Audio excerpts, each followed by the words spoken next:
Pisces, April begins with several planets in Aries and still a few planets in your sign too. Yet there is this push, this urge towards getting going. It's a month after your birthday, and there are several significant events in April, one being the Venus-Mars conjunction. The Venus-Mars conjunction in Aries happens on April 7th. Venus and Mars will come together and conjoin just under every couple of years. And it's a new cycle around relationships, around romance, but it's also about what we want. Mars is the principle of going after something, the aggressor, Mars the warrior. Venus is the principle of what we value, what we love, relationships. The two of them together create this fire and passion, especially in the fire sign of Aries.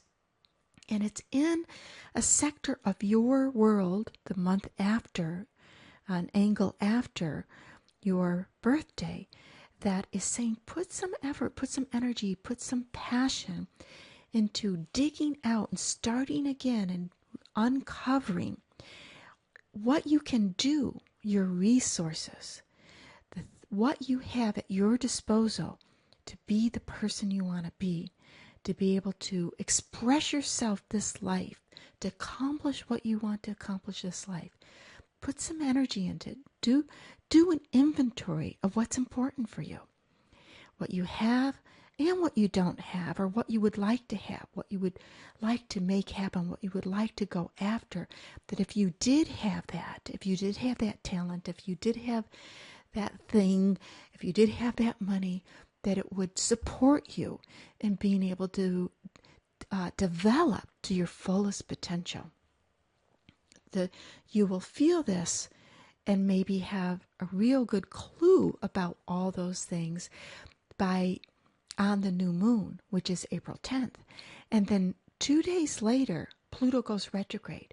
And Pluto only goes retrograde once a year.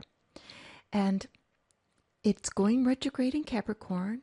It's at an angle to your Pisces energy that is about friendships. Pluto has more punch, it has more pizzazz the day it goes retrograde or direct. And in this angle, in this segment of friendships, it can mean that some of your friends might be changing. They could change jobs, change relationships, just go through changes in life, and you get some news about that. But on a deeper level, it's about you transforming your relationship with your friends. Maybe you've had some friends that were hanging on to you, or always needing something, or you're just changing, and then your friendships change too. So you could start to see this transformation. It's not a bad thing. It just says it's part of change of life. And you could desire to go deeper into friendship, into the concept. What does it really mean to be a friend, to be there for somebody? That can be illuminated around April 12th. The sun enters Taurus on the 19th. Now, a few days earlier, on the 15th, Venus entered Taurus. And then the sun goes into Taurus, and then on the next day, the 20th, Mars goes into Taurus. The Taurus energy, a couple months after your birthday, it is in a sector of your world that represents expression, self-expression, communication, talking. And so you can feel the subtle shift to desire to open up, to communicate more, especially about what's more important to you, because Taurus is ruled by Venus, and Venus is what we value.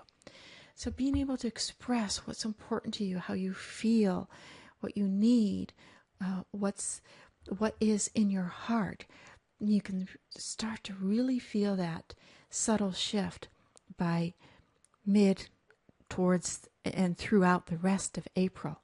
It will become very clear for you on the lunar eclipse, which is a powerful full moon.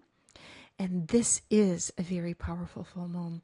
We have Mars and the sun are traveling together. They're conjunct.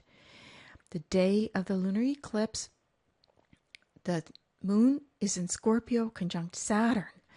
And so this powerful configuration is between what you know, how you communicate, and the little things in life that are necessary to learn. You know, how to work a phone, functional things in life, versus sharing your ideas with others. So this can be a time where somebody calls you up and you talk long and deep about the functional things and also about the philosophical side of life. And there's this depth here. Also, if you feel that what you know or what you don't know is holding you back, if I only knew this, or, if I had been taught that or took that course or had this opportunity to learn that, it would support me better in life and what I wanted to do. The full moon lunar eclipse will illuminate where you might feel lacking in knowledge, in being able to know how to know something or know how to do something. And that illumination of it, where you might feel restricted because you don't have that knowledge, that actually can be a good thing, because it brings forth basically what you don't have, so you can find the solution. Also, it's suggesting that this lunar eclipse will light up, will give you that aha moment where you might be holding yourself back because of the way you think about things or the way you believe about things. Oh, I'm too young to be able to do this, or I'm too old to be able to do this. It doesn't matter what it is. It's just how you could think about things, and that will illuminate how you think about things could hold you back, and you can transform and change that.